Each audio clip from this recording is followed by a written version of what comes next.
Hello and hi everyone, and welcome back to my channel once again. My name is Dr. Chris Lowe, and today we will be talking about management styles. So I will give you a bit of background about myself. So I have been a chief executive for roughly about 26 years of my life.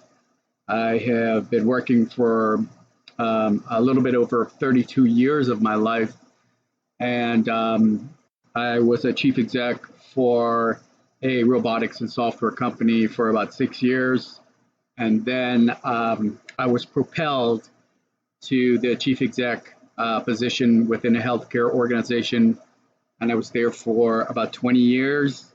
I was also the chief exec for the parent company, and I was there for about 8 years or so.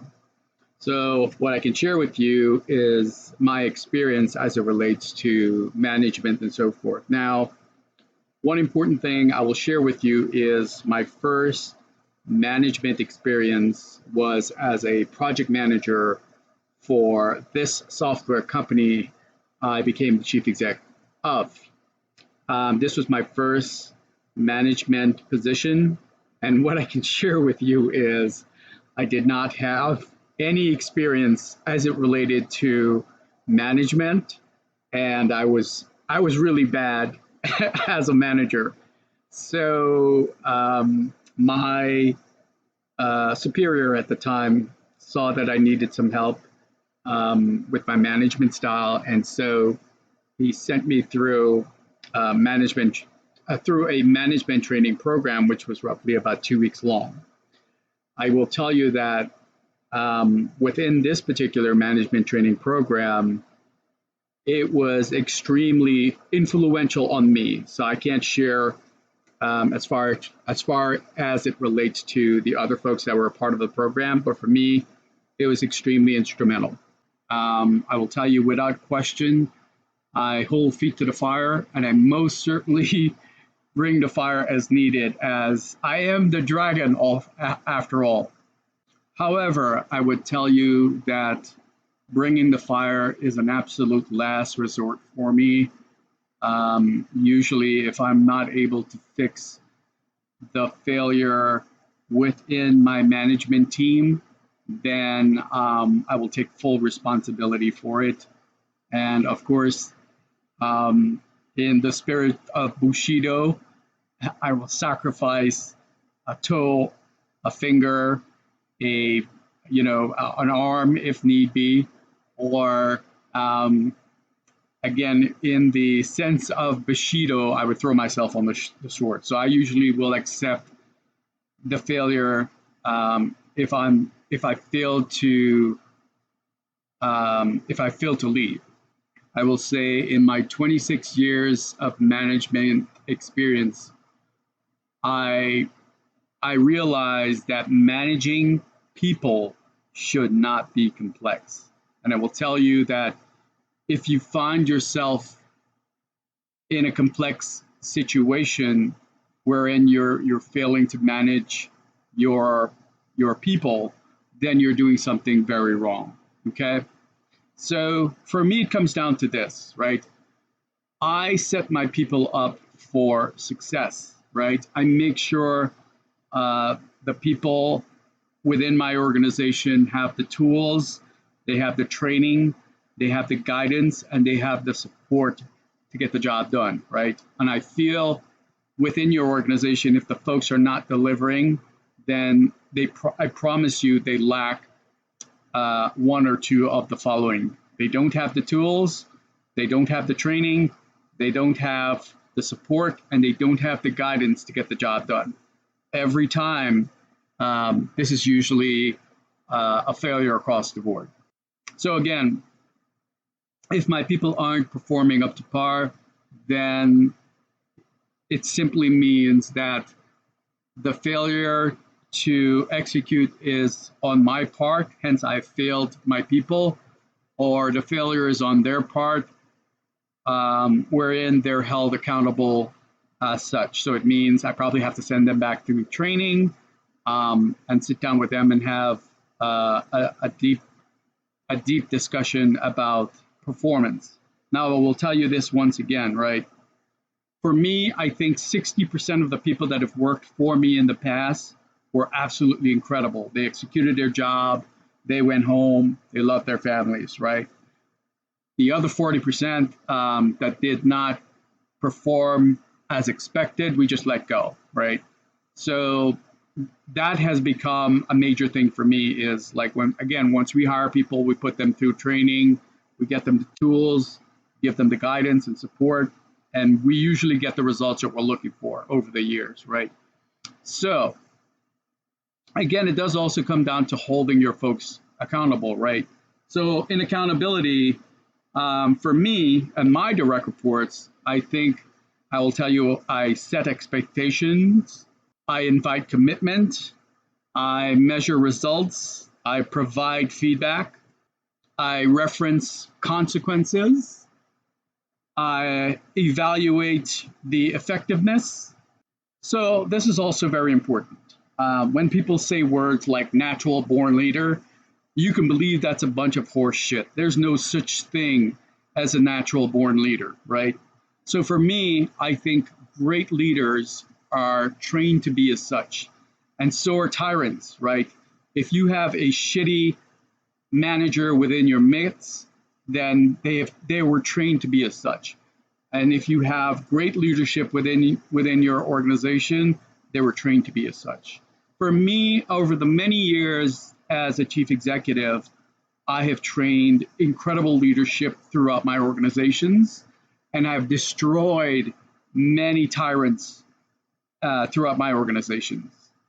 Now, with that said, what I will tell you is from time to time, you may need to be a bit ruthless in creating a successful culture.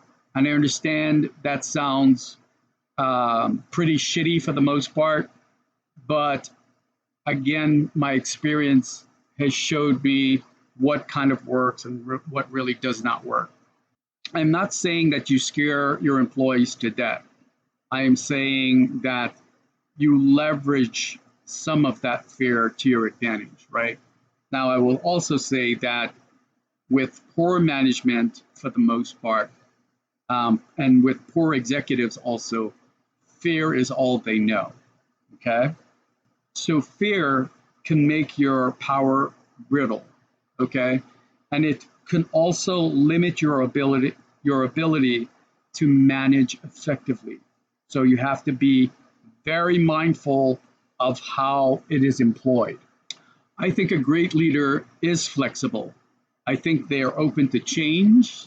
I think being patient and also customer centric should be job number one. I also think a good leader doesn't require a strategic plan for the next millennium. I think good leadership means setting standards, improving policies, and living up to them, and showing others how to do the same.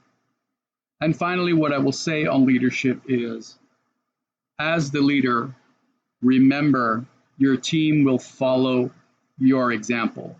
So if you're a leader that fly apart at the seam, guess what? Chances are your team will do the same thing. So if you're cool, calm, collected under fire, your team will do the same thing. I've seen it many times in my experience. So here are my 12 qualities to good management, okay? I think as a leader, you need to be approachable at all times.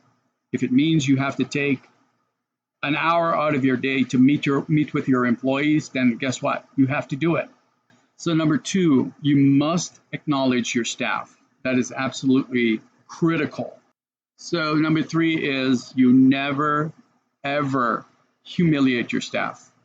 Number four, you set your staff up for success. And that's going back to my 4 core approaches, which was you train your staff properly, you give them the tools required to execute their job, you provide them with the support needed, and you also guide them through.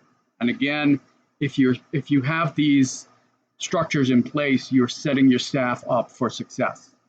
Number 5, create a culture where mistakes are okay. Okay?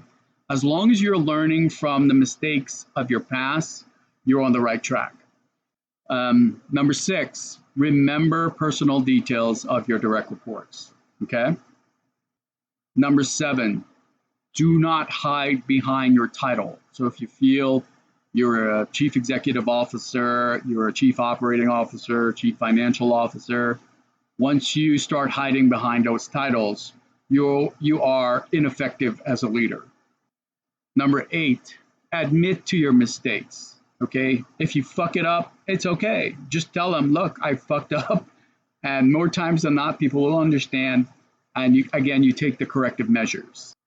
So number 9, I say listen in such a way that your employees will talk to you. Number 10, I say treat everyone respectfully and courteously at all times. Number 11, never punish the messenger. I can't stress that enough. And finally, number 12, don't be a know-it-all. I hate fucking people who think they know everything. That absolutely drives me insane. All right, so I will share with you, I have 2 undergrads, 2 MBAs, and 2 PhDs. And I will tell you, I don't know it all. Okay? So this is my approach for effective management. I can go into it even more, but I won't bore you with more details. And I say be kind to the people that are working for you. More times than not, you will get the results that you're looking for. So I hope this was somewhat influential. And of course, if you did not agree with anything I said, I'd love to hear any necessary feedback. And again, thank you so much for watching my video, and I'll see you in the next video. Take care.